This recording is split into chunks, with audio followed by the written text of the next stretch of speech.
अस्सलाम वालेकुम रहमतुल्लाहि व बरकातुहू। इत्तेहाद न्यूज़ में आप सभी का खैर मकदम है। आज एक बार फिर हमारे साथ खास मेहमान वरुण कारखानिस मौजूद हैं। एनिमल वेलफेयर एसोसिएशन के वो कारकुन हैं। जानवरों के तहफ़्फ़ुज़, जानवरों की फलाह बहबूदी के लिए वह काम करते रहते हैं। साथ में उनका बेलगाम सोशल नेटवर्क नाम का एक फेसबुक पेज भी है, जिस पर वो जितनी भी सरगर्मियाँ शहर अतराफ में होती रहती हैं उस पर वो बारीकी से नज़र डालते रहते हैं। ख़ासकर अगर वरुण कारखानिस की बात की जाए तो फ़िलहाल कसाई गली है, गांधीनगर है, इसमें वो ज़्यादा दिलचस्पी ले रहे हैं कि उन्हें ऐसा लगता है कि यहाँ पर गायों को काटा जाता है, जानवरों को काटा जाता है। आपको ये किसने बताया कि वहाँ पर इस तरह की होते हैं सर? ये आपको क्या मालूम? पूरे शहर ने बताया है। अच्छा, कि यहाँ पे इलीगल कैटल स्लॉटर भी हो रहा है बोल के। कहाँ हो रहा है? जो सबसे ज्यादा तो बोल रही है कामत गली का जो खड्डा एरिया है ना, यहाँ पे सबसे ज्यादा काटते हैं ऐसे बोल रहे। इसके बाद गांधीनगर में काटते बोल रहे, उसके बाद ऑटो नगर है, कणबर्गी है, ऐसे और भी, यानी बहुत सारे लोकेशंस तो डिस्क्लोज्ड है, अंदर अंदर काटते पता भी नहीं चलता। तो ऐसा सब लोग बोल रहे हैं। अच्छा, हाँ। तो जितने भी लोग बोल रहे हैं उनके पास दलाइल तो कुछ मौजूद नहीं। मैंने खुद देखा है ना, इसलिए क्या बोलने के। देखिए, फिर आपने रोका क्यों नहीं? हमने रोका है। कैसा रोका? कसाई गली जो कामत गली है ना, वहाँ पे हमने पुलिस को इंटीमेट करके कैटल्स को रेस्क्यू किया है। हमको पहले बहुत लोगों ने बोला था कि यहाँ पे ये हो रहा है। अभी भी आप जाके देखोगे ना तो कसाई गली में गाय को काटते हैं, रोज रात को आते हैं वहाँ पे गाय, सब लोग बोल रहे हैं, हमने देखा भी है। अच्छा, रोज रात को आते, तो रात को जाकर आप लोग क्यों नहीं रोकते वहाँ पर? हम एक प्रोसेस फॉलो कर रहे हैं। मैं अभी सब डॉक्यूमेंटेशन कलेक्ट कर रहा हूँ, उसके बाद हम पुलिस को इंटीमेट करेंगे, इफ़ पॉसिबल मेनका गांधी जी को भी इंटीमेट करेंगे, सब जगह जाके चेक करेंगे। मैं अकेला तो कहीं जाऊंगा नहीं। आपको क्या इतराज है? क्योंकि ये कानून के दायरे में रहकर होता है। क्या बता रहा हूँ मैं, कानून के दायरे में रहकर यहाँ पर बेलगाम के अंदर बीफ बेचा भी जाता है, काटा भी जाता है। इलीगल। हाँ, इलीगल कैसे? जब कानून के दायरे में रहकर हो रहा है तो काम नहीं। आपके पास आप सर्टिफिकेट देखे हैं कभी? नहीं, वही तो बोल रहा हूँ। हाँ। ये सारा अभी एक प्रोसेस है, ऐसा नहीं है कि अभी जाके देखना है। हम सबको जाके मिल रहे हैं, मैं बहुत लोगों से पूछ रहा हूँ, एंड वेटरनरी डिपार्टमेंट से भी मैं कांटेक्ट में हूँ। तो हम एक प्रोसेस फॉलो कर रहे हैं। आगे जाके है ना, एक दिन जाके हम प्रॉपरली सारे ऑफिशियल्स को लेके जाएंगे और तब चेक करेंगे। नहीं, आप इस जो मुहिम के पीछे लगे हुए हैं, आपको नहीं लगता कि जो किसान जो बेचते हैं कसाई को जाकर, तो वो तो हिंदू रहते हैं, आप उनको जाकर क्यों नहीं पूछते? उनको जाकर पकड़ दे। और फिर एक बात इसके अंदर, जो गोरक्षक बनकर ये राम सेना और बजरंग दल वाले हिंदुत्व ये लोग भी जो है इनको फिर लेकर जाकर बाजार में बेचते हैं, इस तरह की भी बातें हैं। तो फिर वहां पर क्यों कार्रवाई नहीं करते? क्या आप पेन एंड पेपर पे लिख के दे सकते हैं कि जो आप बोल रहे हैं ना किसान बेच रहे हैं बोल के, किसान बेच रहे हैं या फिर ये जो कसाई लोग हैं इनको ब्रीडिंग कर रहे हैं? आप बोलो, आप बोलो। बेच रहे हैं, वही ना आप बोल रहे बेच रहे। लोगों का कहना है कि ये लोग जो कसाई है ना, पेन एंड पेपर पे लिख कर देते कि वहां पर गाय कट रही है। मैं देख सकता हूँ, हमने खुद देखा है। अभी तो फिर कार्रवाई होनी चाहिए सर। कसाई गली जो कामत गली में हमने जो कैटल्स रेस्क्यू किए, आपके हिसाब से वो दूध निकाल रहे थे उनके, तो वही वहाँ पर देखिए जो हुकूमत का जो कानून है, जो सर्कुलर है, कि भैंस है फिर बैल वगैरह जो है ये जानवरों को काटा जा सकता है। बिल्कुल नहीं, बैल को नहीं, भैंस है 13 years and above, it should be terminally ill. Terminally ill यानी उसको एक बीमारी रहनी चाहिए। एंड मेरे हिसाब से ना, अगर एक भैंस जिसको एक मेजर इलनेस रहा ना, तो it's not fit for consumption. In that case ना वेटरनेरियन है ना सर्टिफिकेट नहीं देगा ऐसे के लिए। तो अच्छा, जो ये गौशालाओं में जाकर चारे के बगैर तड़प कर जो गाय मर रही है, उनके बारे में फिक्र नहीं होती क्या? नहीं, फिक्र तो है, ये मैंने देखा ये वीडियो, आप इंटरनेट पे आता है। अच्छा, आप ये जो है सिर्फ वीडियो देखते और ये खुद जाकर जो है कसाई खानों में जाकर आप देखते कि वहाँ पर गाय कट रही है, लेकिन जहाँ पर गौशालाओं में तड़प कर मर रही है वो आपने नहीं देखा? नहीं, वो देखा है ना मैंने। तो फिर वहाँ पर भी कार्रवाई करनी चाहिए थी। करेंगे ना। कब करेंगे? कब करेंगे नहीं, मैं बोल रहा हूँ ना, we are following a due process. At a time कुछ भी नहीं होने वाला है ये। और ये अभी ऐसा नहीं है कि अभी शुरू किया है तो 1 साल में होने वाला, 2 साल में, ये लाइफ लॉन्ग प्रोसेस है। जहाँ जहाँ ये ऐसा हो रहा है ना, हम उसके बारे में अवेयरनेस करेंगे।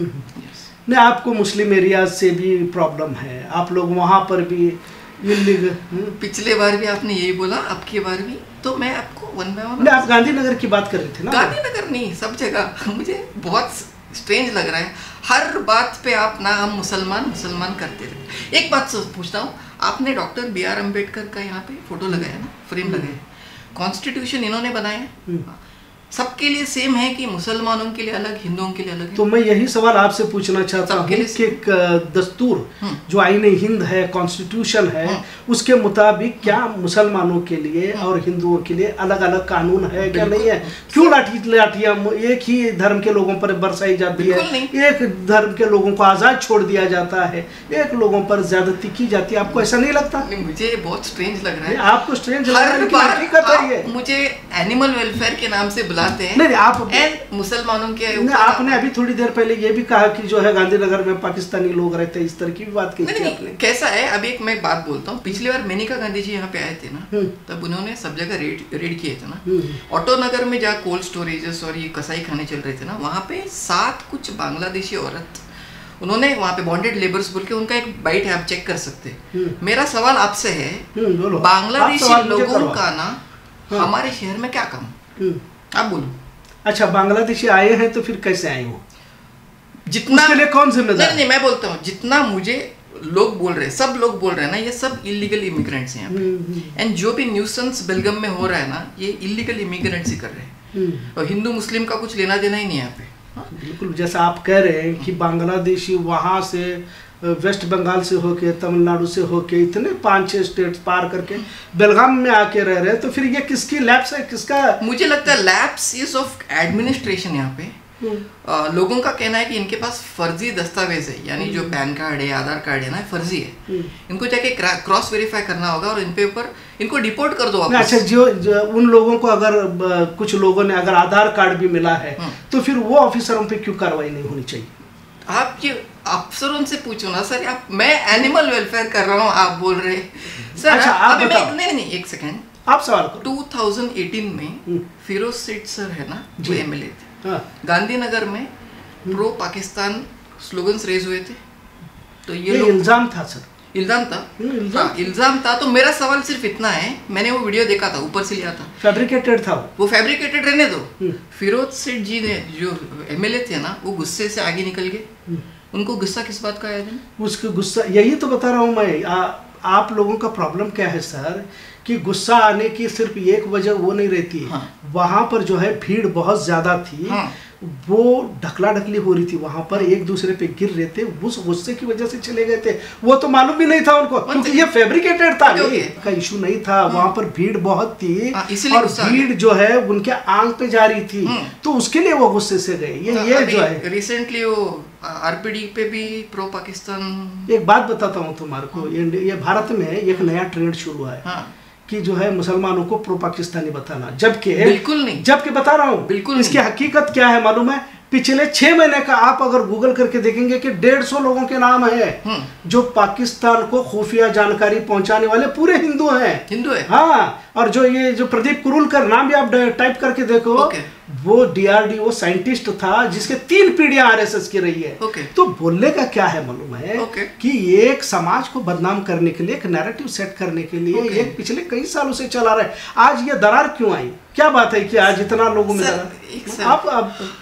हम एनिमल वेलफेयर का तो फिर आप ही तो आप बात पे आप जो है गांधीनगर को गए, आप ही जो है फिरोज सेठ का निकाले खुद इन इन लाइन 5-6 बीफ के शॉप देख चुका हूँ जी। बोलो। हाँ, तो बीफ बिक रहा है ना, पुलिस को सिर्फ इतना करना है, वहां पे जाके ना वो सैंपल्स कलेक्ट करने, फॉरेंसिक्स को भेज दो, क्या है पता चल जाएगा।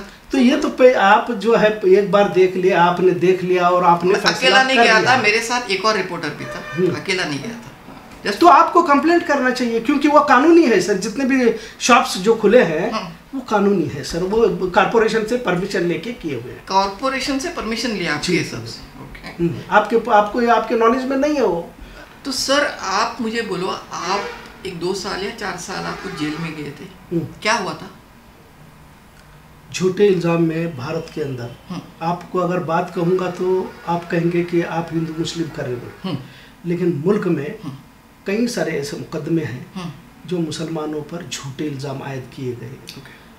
उस वक्त भी हम पर सिमी के नाम पर झूठा इल्ज़ाम लगाया गया, 4 साल जेल में मुझे रखा गया था। बाद में अदालत ने हमें बाइज्जत बरी कर दिया। नहीं, बट सिमी क्या है पहले ये बताओ, सिमी क्या है? ये तो हुकूमत ही बता सकती है।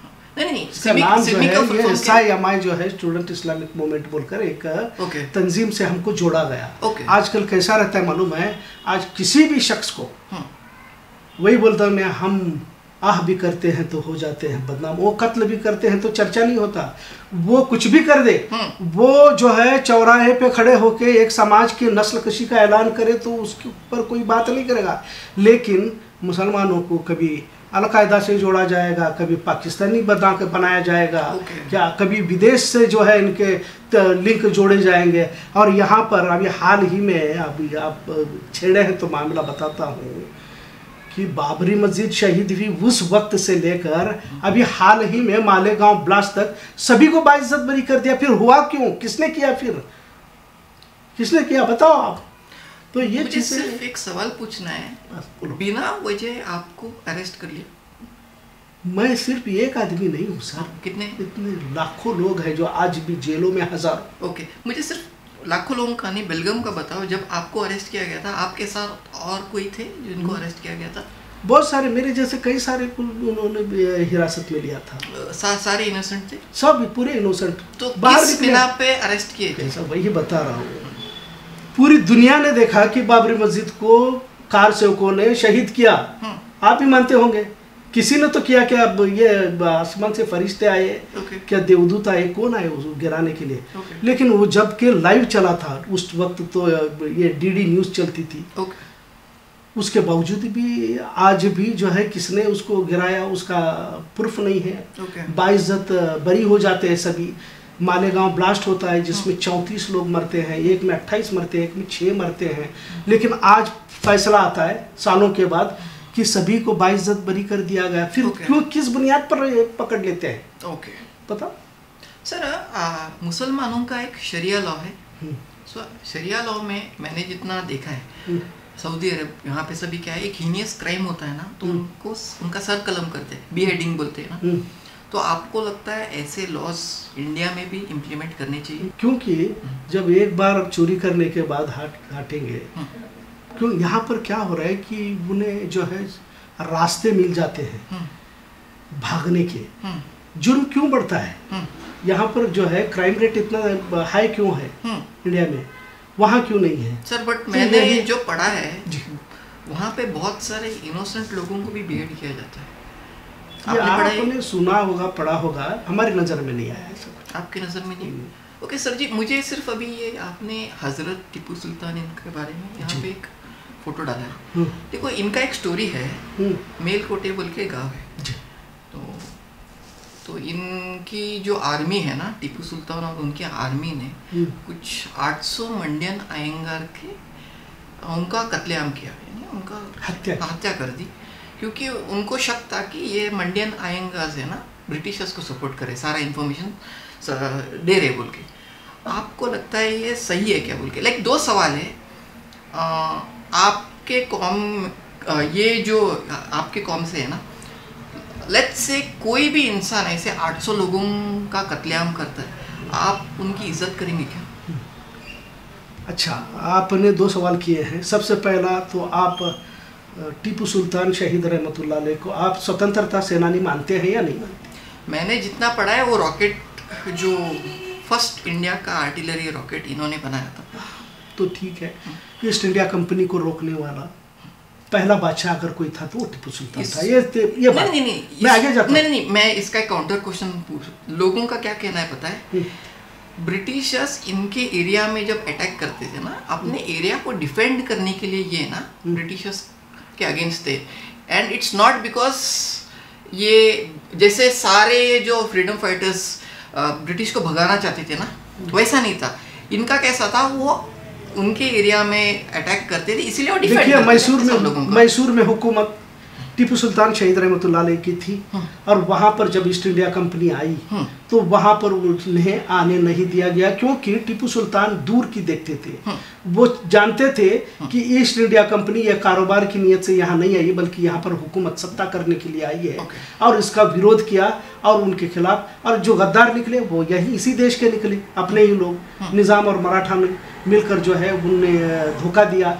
खुद टीपू सुल्तान के जो मीर सादिक मीर जाफ़र जो निकले उन्हें धोखे से, मतलब क्या है कि टीपू सुल्तान शहीद रहमतुल्लाह अलैह को लेकर जो आपने एक सवाल तो ये पूछा, दूसरा मेलकोटे के बारे में पूछा, बिल्कुल सही कहा आपने कि यहाँ पर कुछ लोग जो है ब्रिटिशों के यहाँ, क्योंकि यहाँ पर लोगों के अंदर गुलामी की आदत थी, उनकी सोच जहन जो गुलामाना थी, वो लोग किसी तरह का कुछ करना नहीं चाहते थे, बल्कि ब्रिटिशरों के पास अपनी इंफॉर्मेशन दे के आज भी वो लोगों का गुणगान किया जाता है। वहाँ पे दिवाली मनाते नहीं है, बट मुझे सिर्फ आपसे ये सवाल पूछना है, वही बता रहा हूँ आपको, 800 लोगों को 800 लोग जो है ना 800 आपको सही लगता है क्या? मैं क्या बता रहा हूँ, कई सारे आज भी दास्तान तारीख के वाक़ये को बदलने की साजिशें चली जा रही है। आपको भी ये भी मालूम होगा कि तारीख की हिस्ट्री की किताबों को चेंज किया जा रहा है, मुग़लों के तारीख को हटाया जा रहा है, नई नई तारीख बनाई जा रही है। इसी तरह से ये टीपू सुल्तान शहीद रहमतुल्लाह अलैह को दागदार करने की एक साजिश है।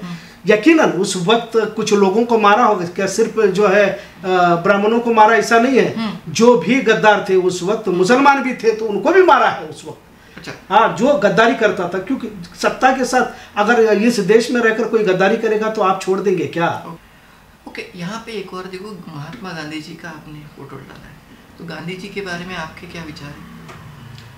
गांधी जी ने इस देश को स्वतंत्रता के लिए अहिंसा के रास्ते से आज़ादी दिलाने में बहुत बड़ा रोल प्ले किया है, और पूरी दुनिया में अगर किसी को जाना जाता है भारत की तरफ से तो वो महात्मा गांधी है। महात्मा गांधी की यही पहचान है कि इस देश के लिए एक ही गांधी जो है काफ़ी था, आज तक जिसका नाम लिया जाता है। बदकिस्मती से, फिर आप कहेंगे कि दूसरी तरफ जा रहा हूँ, बदकिस्मती से गांधी के देश में आज गोडसे की जय जयकार हो रही है। ये बदकिस्मती है सर, बट लोगों का कहना है, आपको ऐसा नहीं लगता कि फ्रीडम स्ट्रगल जो हुआ था ना, इसमें सब लोगों की भागीदारी, यानी बहुत सारे फ्रीडम स्ट्रगलर्स थे ना, या फाइटर्स, सॉरी, सबका एक कंबाइंड एफर्ट था, एंड उसीलिए हमको आज़ादी मिली। बिल्कुल था। बिल्कुल। तो आप गांधी को स्वतंत्रता सेनानी नहीं मानते? बिल्कुल मानता हूँ। तो फिर आपका सवाल क्या है? नहीं, मैं बस जानना चाहता हूँ कि एक बात बताता हूँ मैं, आरएसएस ने अभी 100 साल पूरे किए हैं, उसी पर आता हूँ क्योंकि आपका सवाल उसी से रिलेटेड है। स्वतंत्रता सेनानियों में, जंग आज़ादी की लड़ाई में आरएसएस का कोई योगदान नहीं था। आज उसके 100 साल पर हमारे वज़ीर आज़म नरेंद्र मोदी 100 रुपये का कॉइन का इजरा करते, उसका उद्घाटन करते, ये बड़ा ही एक तरह का हमें अजीब लगता है। पूरे देश, बहुत लोगों को लगता है कि आरएसएस है ना, अब तो वो एक माहौल बने। देखो ये एक कैसा है, अभी आप जैसे बोल रहे हैं ना, श्री राम सेना, बजरंग दल, आरएसएस, बहुत लोगों को, अभी जैसे मैं रिसेंटली गोका गया था, शिव पार फैमिली जिसका मर्डर हुआ था जी, उनकी माताजी ने बोला कि आरएसएस बहुत अच्छे लोग हैं, जो औरतों की नहीं, वही तुम आप जो बोल रहे हैं ना, आरएसएस वो भी अच्छे हैं। क्या बता रहा हूँ, आप अपनी आइडियोलॉजी को मैच करने वाले लोगों से मिलते हैं तो आपको अच्छा लगता है। हम सर, उन्होंने उनका बेटा खोया है, वो क्यों झूठ बोलेंगे आप? बोलो। तो आपको लग रहा है? बिल्कुल। हमें हमारे पास तो उसके डिटेल्स नहीं आए कि शिव पर कितना बड़ा, यानी कि वो कौम क्या, गो रक्षक, क्या गो रक्षक। हाँ, तो वो गो रक्षक क्योंकि आपके लाइन का आदमी है तो आपने जाकर उसकी तहकीक की है, आपको लगा है, हमको नहीं मालूम। सर, अभी मुझे सिर्फ एक पूछना है, बहुत जगह स्लॉटरिंग चल रहा है, ओपनली चल रहा है, खुलेआम दिखता है, मैं खुद आपको लेके जाऊंगा चाहिए तो, फिर भी एडमिनिस्ट्रेटिव जो भी एडमिनिस्ट्रेशन है ना, it's failing to take action. क्यों? Like, is it waiting for someone to file a complaint? क्यों वेट कर रहे हैं? तो आपने कंप्लेंट किया है ना? नहीं, मैंने किया है, बट वेट क्यों कर रहे हैं? फिर क्यों अभी, क्योंकि मैं एक बात बोलता हूँ, अभी देखो, रोड साइड पे अगर ट्रैफिक वाले है ना, हेलमेट्स चेक करते हैं, सारे व्हीकल्स के कुछ भी ये रहा तो चेक करते हैं, बट ये खुलेआम पुलिस को दिख रहा है ना, जो हो रहा। अच्छा, ये रास्ते में बैठने वाले जानवरों के ऊपर भी तो कुछ करना था नहीं, क्योंकि वो तो बिना वजह ट्रैफिक का रोक रहे। वो तो हम अवेयरनेस ऑलरेडी कर रहे हैं। तो फिर क्यों बढ़ते हैं सड़कों पर? वो करना चाहिए नहीं, कंप्लेंट आपको दोनों तरफ करनी चाहिए। डेफिनेटली। तो जितना सुना है कि ये जो कसाई लोग हैं ना, ये रात को ये सभी कैटल्स को बाहर चरने के लिए छोड़ते हैं। अच्छा। सुबह के टाइम लेके जाते हैं। नहीं, रात को ही, सुबह के टाइम मैंने बोल रहा हूँ कसाई लोग छोड़ रहे हैं, ऐसा मैंने सुना है। तो ये एक्चुअली एडमिनिस्ट्रेशन को इस पर एक्शन लेना चाहिए। तो आप कोशिश कीजिएगा और उनके यहाँ पर जाकर कंप्लेंट कीजिएगा। हो सकता है कि आप, क्योंकि आप ऑर्गेनाइजेशन, क्योंकि ये एनिमल वेलफेयर एसोसिएशन से है। किस चीज के लिए वेट कर रहे हैं? Do not wait. देखिए, वेट मैं क्या बोल रहा हूँ, अगर वो कुछ रुके हैं तो उनके पास कोई कानूनी ये वजह होगी। ओके। हाँ, तो आप बोल रहे हैं तो और नहीं कर रहे हैं तो कुछ वजह होगी, उनके पास कुछ तो दस्तावेज होंगे। जितने भी आप स्लॉटर हाउस या जो बीफ के जो दुकान देख रहे हैं उनके पास भी कानूनी पेपर्स होंगे। आप बोलने से तो गैर कानूनी नहीं हो सकता नहीं, और अगर है तो फिर कार्रवाई के लिए आप जाकर दबाव डाल सकते हैं। नहीं, दबाव तो डालेंगे ही, बट आपके साइड से भी, आपके साइड से मैं किसको बोल रहा हूँ? हाँ। मुस्लिम्स को बोल रहा हूँ। आपको भी सपोर्ट करना है इस कॉज को, क्योंकि ये इलीगल है। अगर लीगल है तो हम, लीगल है तो होने दो, है नहीं? इलीगल है तो बंद होना चाहिए, मैं बोल रहा हूँ। तो लीगल है तो लीगल रहे तो हम कुछ नहीं, मैं इसमें नहीं, वही वो कैंप के पास तो वही बस, आप लीगल है इसलिए वो चल रहा है ऐसा समझ लो। नहीं, अगर गैर कानूनी है तो बंद होना चाहिए था। बंद होना चाहिए नहीं, मैं बोल रहा हूँ जब नशा है ना। जब देखिए कमिश्नर ऑफ पुलिस गांजा पे, नशा पे सख्ती से वो काम कर रहे हैं, तो इस पर भी आपको अगर लग रहा है, और उनके पास भी तो नॉलेज में होगा कि चलो क्या वरुण के पास ही पूरी इन्फॉर्मेशन है, ऐसा तो नहीं है, उनके पास भी इन्फॉर्मेशन होगी और वो कानून के दायरे में इसलिए उनको छोड़ दिया होगा। आपको लग रहा है कि वो गैर कानूनी है, अगर गैर कानूनी है तो आप पूरे डॉक्यूमेंट्स वहाँ पर प्रोड्यूस कीजिए, उस पर कार्रवाई करेंगे। क्योंकि पुलिस है, इंतजामिया, अदालत है, क्या वो उसको भी क्या आप ही हाथ में लेंगे? क्योंकि आजकल गोरक्षक क्या है, सड़कों पर ही फैसला कर रहे हैं। तो इसके ऊपर भी थोड़ा कुछ आप भी सख्ती से काम करो सर। मैं अपनी तरफ से गुजारिश करता हूं। मैं आपसे सवाल पूछ रहा हूँ, आपके सामने अगर कुछ इलीगली अगर ट्रांसपोर्टेशन हो रहा है तो पुलिस है उसके लिए। हाँ, पुलिस है ना, तो तुम्हें कानून हाथ में लोगे? बिल्कुल नहीं, पुलिस को इंटीमेट करना ही। जो लोग कर रहे हैं उनके ऊपर क्या होना चाहिए? क्या? जो लोग मार रहे हैं, गाड़ियां जला रहे हैं, परसों भी कुर्सी में गाड़ी जलाई, इनको कौन देता है कि ये अरेस्ट हो गया? चेक करो। नहीं, लेकिन कौन देता है? कौन सा संगठन है उनके पीछे? कौन सी ताकत है? नहीं, कानून कोई से भी रहने दो। मैं क्या बोल रहा हूँ, कोई से भी संगठन रहने दो, उन्होंने कुछ गलत किया, पुलिस ने अरेस्ट किया ना। नहीं, बहुत सारे जगह पर ये खुले आम इनको भगवा गमछा डाल के जैसे बोल रहे हो ना, police will take action, police ने एक्शन ले लिया उनके ऊपर। ये जो है आप कुर्सी का बोल रही है, मैं क्या बता रहा हूँ, उमूमन आम तौर पे जहाँ पर भी कानूनी तौर पर ये सब मामले चले, डॉक्यूमेंट्स रहते हैं, उसके बावजूद भी ट्रक को आग लगा दी जाती है। एग्जैक्टली, वो पुलिस ने एक्शन ले लिया। हाँ, सब जगह लेती है। या आपको भी लगता है कि ऐसे लोगों पर कार्रवाई करनी चाहिए और बंद भी करना चाहिए? यस। बहुत बहुत शुक्रिया। ये थे हमारे साथ वरुण कारखानिस। बहुत सारे सवाल उन्होंने भी पूछे, हमने भी बात की, और यही कहना चाहेंगे कि जिस देश में जो भी गैर कानूनी है उसे बंद तो होना चाहिए, लेकिन गैर कानूनी कहकर कानून को हाथ में लेने वालों पर भी कार्रवाई होनी चाहिए। लिहाजा हम एक और मेहमान के साथ अगले हफ्ते आपके सामने आएंगे। इत्तेहाद न्यूज़ देखने के लिए शुक्रिया। अल्लाह हाफिज़।